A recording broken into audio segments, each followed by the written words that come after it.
Hidup Jokowi! Roy Panci mulai melempem.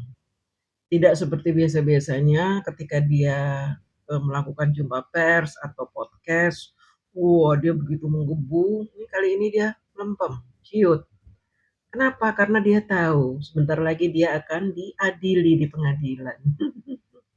Bahkan kalimat ini sudah saya cross check dengan pemberitaan dari media-media mainstream ya, termasuk Kompas, iNews dan lain sebagainya yang menuliskannya pada pemberitaannya. Kalimatnya persis seperti ini. Tidak ada satupun diksi yang mengatakan P21, nggak ada.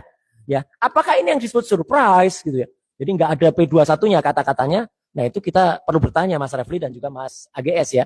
Karena menurut saya harus diterangkan meskipun beberapa pendapat teman-teman juga ada yang mengatakan ya itu P21 Mas gitu. Tapi menurut saya yang sependek pengetahuan saya, orang yang tidak belajar hukum. Sebelah kamu itu ahli hukum, tanya dong sama si Kang Refli itu, tanya apa itu P21. Jangan kamu nggak tahu, nggak mau bertanya. Kamu biasanya kan apa-apa nanya gitu kan. Wah, ijazah Pak Jokowi palsu, kamu tanya ke UGM. Coba sekarang tanya tentang P21 ke ahli hukum. Kamu bukan ahli hukum kok yang ngomong soal P21 ya, kamu nggak ngerti P21 itu apa. P21 itu kode gitu loh. Jadi ada P19, P21, P22 itu kode-kode. Tanya tuh sama ahlinya sebelah kamu itu kalau nggak tahu. Jangan goblok kamu pamerin ya. Ya, setahu saya kalau P21 itu harus ada jelas, misalnya ada berkasnya dari kejaksaan menyebutkan nomor perkaranya apa, kapan diterima P21-nya, kapan berkas itu dilimpah pertama kali, itu urutannya harus ada. Jadi dari itu. Dan tidak disampaikan, mohon maaf ini Mas Refli, secara sambil lalu. Ya kamu kalau mau tahu datang ke kejaksaan itu. Kamu kalau mau tahu nomor berapa perkara saya itu yang melecehkan Pak Jokowi nomor berapa, tanya ke kejaksaan. Jangan kamu jumpa pers, podcast, ngomong ngalor ngidul, nggak tahu, bodoh, tanya sama orang yang tahu gitu loh. Aduh, susah juga ya ngomong sama Roy Panci ini ya. Sebenarnya dia banyak nggak taunya, tapi dia tidak mau cari tahu. Dan dia sok tahu. Dia punya ilmu, tetapi dia membodoh-bodohi publik, ya. Kubu dia gitu semua tuh. Si spiritualitil juga, pinter dia dokter, lulusan UGM loh, tapi goblok-goblokin publik. Banyak yang pinter di tempat dia itu ya. Rafli Harun juga pinter, goblok-goblokin publik juga. Grosena katanya pinter kan. Dia mantan Wakapolri, harusnya dia tahu tentang hukum, tapi bodoh-bodohi publik. Apalagi si Panci ini ya. Pinter dia sebenarnya. Kalau ngomong kan lucu juga nih orangnya. Tapi goblok-goblokin publik. Ya. Kubu dia tuh semua rata-rata begitu.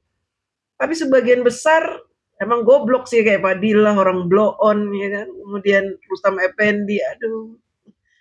Juru-juru fitnah mereka orang-orang bodoh semuanya itu ya. Yang pinter-pinter tapi bodoh-bodohin publik. Kalimat saya apa?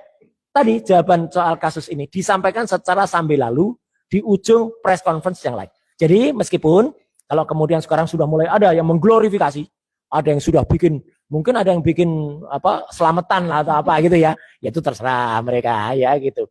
Hak mereka. Saya senyum saja. Rupanya dia tahu kalau kubu kita itu akan selamatan ketika P21 sudah keluar. Dan dia gimana kita nangkepnya? Itu biasa saja, saya senyum aja. Modar, senyum tapi hati kamu tuh teriris-iris ya kan? Modar kamu. Kemudian yang kedua yang saya lihat ya, hanya Pak Dekrim yang ngumumin. Padahal kemarin-kemarin yang berjanji mau surprise. Nah, itu kan harusnya kan Kabid Humas gitu ya. Itu nggak ada tadi. Gesturnya juga tadi itu nunduk gitu. Kemudian tidak, padahal kan mestinya kalau itu keluar, nah, gitu loh. Jadi kan menjawab itu. Tapi sekali lagi itu mungkin saya salah ya dalam karena saya bukan ahli gestur ya. Jadi jangan salahkan nanti Roy Suryo ahli gestur. Enggak. Dia udah mulai lembek gitu ya ketika dia membuat video ini. Lembek, jangan salahkan saya ya, jangan salahkan saya ya. Saya tidak punya ilmu. Emang goblok kamu dari dulu tuh, tolol, goblok kamu itu. Sekarang udah mau ke pengadilan mulai merendah biar orang kesian sama kamu itu. Nggak ada yang kesian sama kamu, maling panci kamu, kriminal kamu tuh.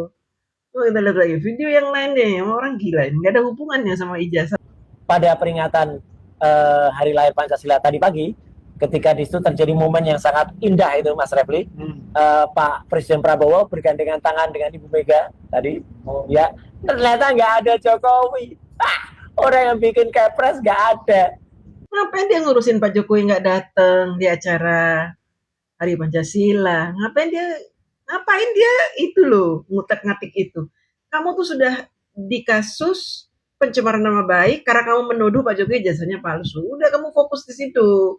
Nggak usah membahas soal Pak Jokowi nggak datang. Kok kayaknya Pak Jokowi ini bener ya menjadi pusat perhatian dia gitu. Apapun yang dilakukan Pak Jokowi, dia kayaknya merasa terpanggil gitu untuk membahas gitu. Udah gitu dicuekin lagi sama temennya, dua temennya si Ugro sama si Fabri Harun. Pada asik main HP dua-duanya itu. Modar lu ngomong sendiri. Itu katanya undangannya nggak sampai. Kok bisa undangannya nggak sampai? Kenapa nggak titipin aja tuh orang-orang yang pada mengantri di tembok ratapan itu aja kan sampai? Atau undangan sekarang kan bisa WA. Masa nggak mau terima undangan WA gitu loh. Nah, tapi di luar itu ternyata peristiwa yang lain teman-teman PDIP ini kita harus berikan apa apresiasi. Namun Dia ngomongin PDIP. Mentang-mentang PDIP sekarang sudah nggak lagi dengan Pak Jokowi, cari-cari pendukung itu. Wah, mereka ini pembenci, tukang fitnah ini akan cari orang-orang untuk mendukung kejahatan mereka. Kamu benci sama dia kan? Ayo kamu gabung sama kita. Kita kerjain Pak Jokowi. Dulu dia kan berseberangan sama PDIP. Ketika PDIP membenci Pak Jokowi, wah dipuja-puji PDIP. PDIP, saya apresiasi PDIP. Kamu kan masih dukung SBY kan? Ya udah akurin tuh SBY Megawati. mulai bicara mereka ketika melihat rencananya Jokowi yang mau keliling Indonesia, tetapi teman PDIP sekalian nunjukin ijazah gitu Mas gitu. Nah, apa sebenarnya ini mengulangi statement Si Rapli Harun, cuekin deh. atau ibunya Bu Mega pada tahun lalu ya, setahun yang lalu ketika waktu itu tanggal 17 Mei ya, kalau itu memang asli tunjukin saja ijazahnya gitu ya gitu. Jadi nggak usah terlalu repot-repot, tunjukin aja gitu. Nah, itu yang Ngawur ya dia. Ada aja yang dilakukan, memang dicuekin sama si Rapli Harun, udah mulai cuek juga, acuh sama dia ya itu. Karena memang sebentar lagi akan semakin berat ini hidupnya Rapli Harun karena harus menghadapi persidangan yang sudah pasti kalah. Dan ini merupakan perjuangan yang sangat berat bagi Rapli Harun menghadapi tuntutan jaksa bahwa mereka harus dipenjara paling sedikit 5 tahun. Nah, modar kowe.